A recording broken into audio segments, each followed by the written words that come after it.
Do you want to feel closer in your relationship, but you're hesitating because you're worried you'll say the wrong thing, make something awkward, or turn a feeling you can't quite name into a conversation that spirals or ends as a fight? A lot of people want more connection, but they talk themselves out of bringing it up because they're scared of sounding too needy or dramatic or like they're making a fuss out of nothing. And this matters. It matters because relationships rarely fall apart in the obvious ways. What I see far more often as a couples therapist is people who care deeply about each other, who are genuinely trying, but who slowly drift apart and drift away from each other because these conversations that we need to keep relationships healthy and happy and intentional get avoided. People tell themselves they'll talk about it later when they have more energy or the right words, and later never comes around. Welcome to This Complex Life. In this episode, I'm going to talk about the messy, awkward conversations that you need to have with your partner. I'm going to share with you why relationships drift apart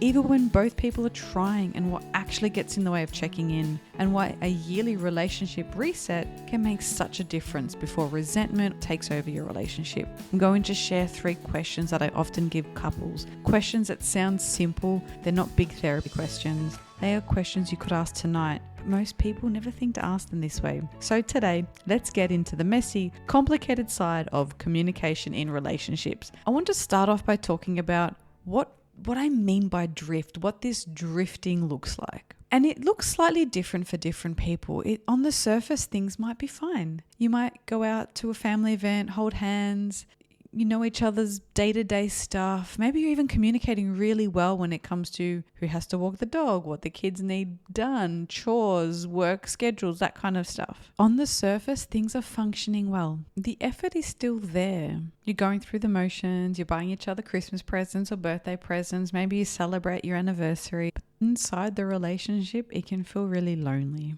Emotional connection slowly drops. There's more focused on tasks and to-do lists and coordinating of activities, planning the next holiday, the next weekend away, who's going to run errands or pick up the groceries, cook dinner. And conversations are practical. They become less curious.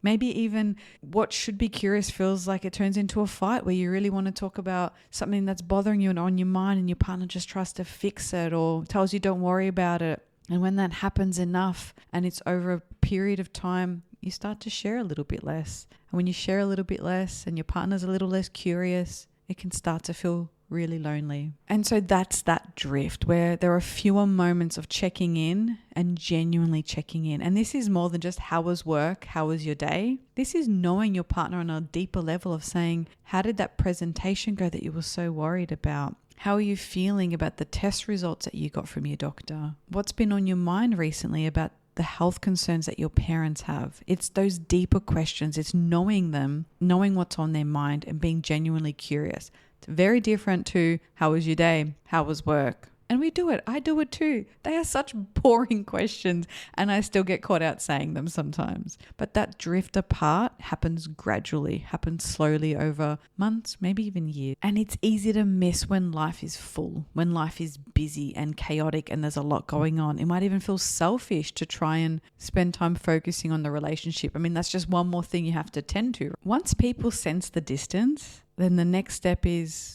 what do I even do from here? And if you're listening and you're thinking, yeah, I'm a little lonely in my relationship, a little disconnected, but it's fine. Everything's good. He's great. She's great. Yeah, that's probably true. They are great. You fell in love with them for a reason. You built a life together for a reason. But somewhere along the way, we just stopped watering that particular garden. And our relationships take maintenance. They take work. And I've been thinking about this a lot recently as I'm writing or updating the curriculum for my Relationship New Year Reset. And I'm so excited about this because as I'm creating it, I'm revamping last year's one, and this is so much better, so much more detailed. I've broken everything down into 7 topics, 7 conversations that will transform your relationship. And it reminds me that I sometimes don't ask these questions, and I spend a lot of time with my partner. We spend a lot of time doing things together, and sometimes it can be hard because there's all these things happening and it's like, well, if I ask this now, is he going to think it's in a therapy session or I'm interrogating him? And so I get it, how tricky this can be. But if that drift comes in, if that loneliness starts to take over, it can affect and impact every single part of our life. Our mental health relies on good, strong, connected relationships. Our ability to take risks is greatly greatly improved when we have a stable base to fall back on. Our relationships change our lives. So not knowing what to say, this is where a lot of couples get stuck.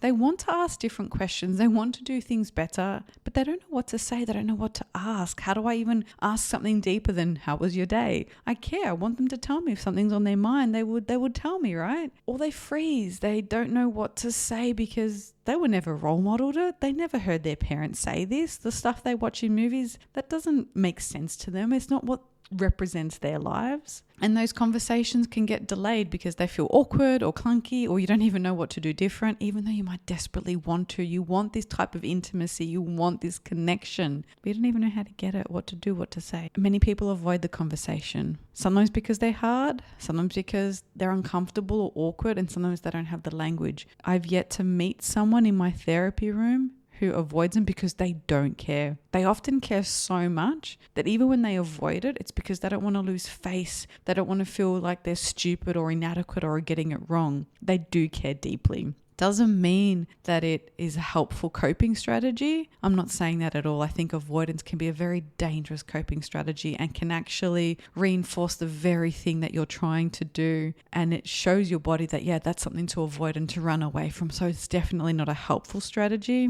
but I understand where it comes from. For the partner who might want to have these conversations, it feels like they're not a priority, that the relationship is on the bottom of the to-do list. And I spoke about some of the ways that people get their needs, and some of the ways that people do that add extra pressure here. So instead of saying, I'd love to spend more time together, they'll say, you're always on your phone. Instead of saying, I'd like to go to the movies, it'd be really nice to have a date night, they say, you never organize anything with me anymore. So sometimes what you're asking and how you're asking for it can make a big difference. And if you want to learn a bit more about that, check out the last episode. So how do we make it a priority? Connection sometimes doesn't feel urgent until it does, until people are sitting there in the therapist's office saying, we just don't speak anymore. We're like housemates. We're like ships in the night. And some people are so busy, they can't even make the time to come to the therapy session. And that's a worry. It means even when they both want to get the skills, they want to do this well, the time is really hard to find. Or people think, we'll get back to this another time. And busy lives reward productivity. They reward us being busy and doing things, and don't reward slowing down, don't reward intimacy and connection, and don't reward the kinds of conversations that we have or that we need to have to keep our relationships fulfilled and satisfied. But the biggest reason I see, and this one was a surprise when I was thinking about all the different things that come into my room, on my couch, is people mistake low conflict for happy.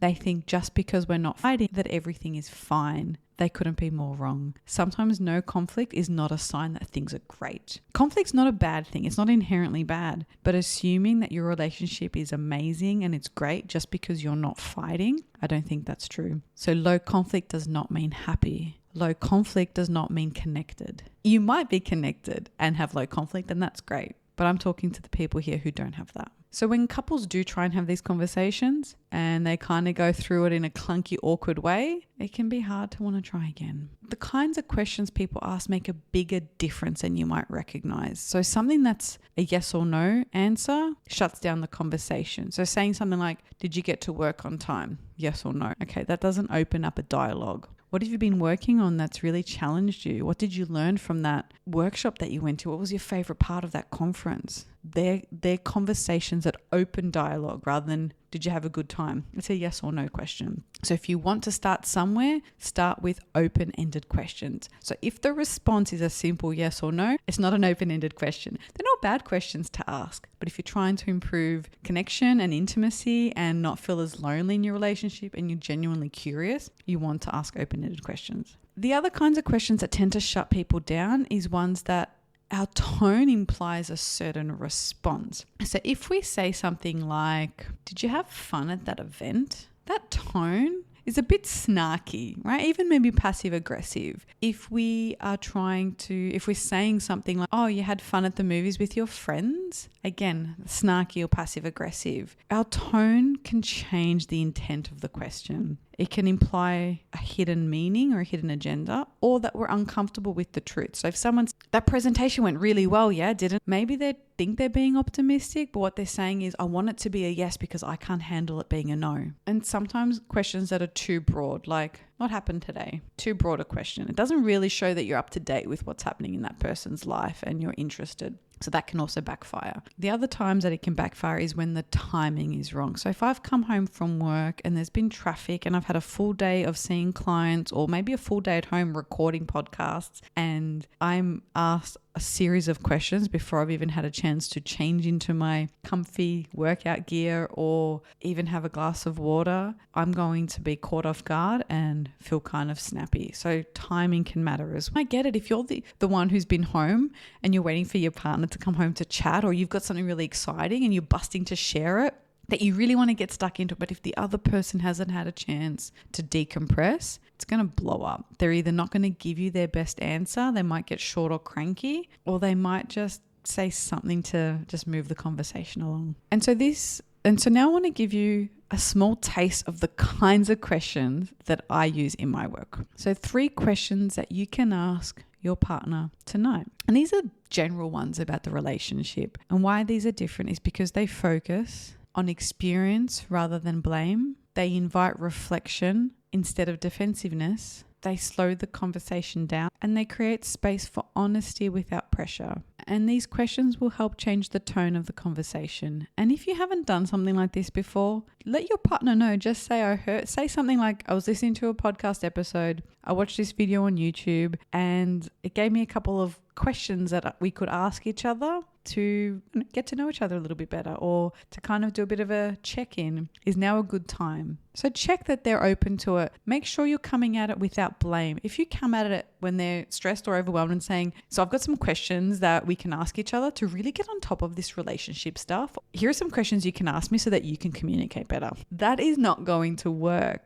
And if you'll need more than a few questions, that's fine. There's nothing wrong with that. I have heaps of different questions that I ask. I have pages of them in my workbooks that I use with couples. My whole relationship New Year reset lists several questions for each of the 7 topics, for each of the 7 bigger conversations that I want you to have. Here are 3 that you can try at home tonight. How have you been feeling about us lately? Be prepared to hear something uncomfortable. Remember, if you're asking these questions and you're being curious, you've got to be open to hearing what your partner has to say. Question number 2, when do you feel most connected to me? And when do you feel a bit distant? This is a really good one to kind of get a vibe from your partner, what they like, what they enjoy, and maybe a bit of a temperature check where things are at now. This is one of my favorites. What would help you feel more loved and supported by me right now? So for some couples, even asking these questions can feel awkward and uncomfortable, and it might be a sign that you need a little bit of extra help. Don't worry, there is help available. If you're finding that you're always getting into fights or you can't resolve the conflict, couples therapy can be a really helpful tool. I've got some other episodes and I'll pop a link to those that you can check out around couples therapy and some other useful things.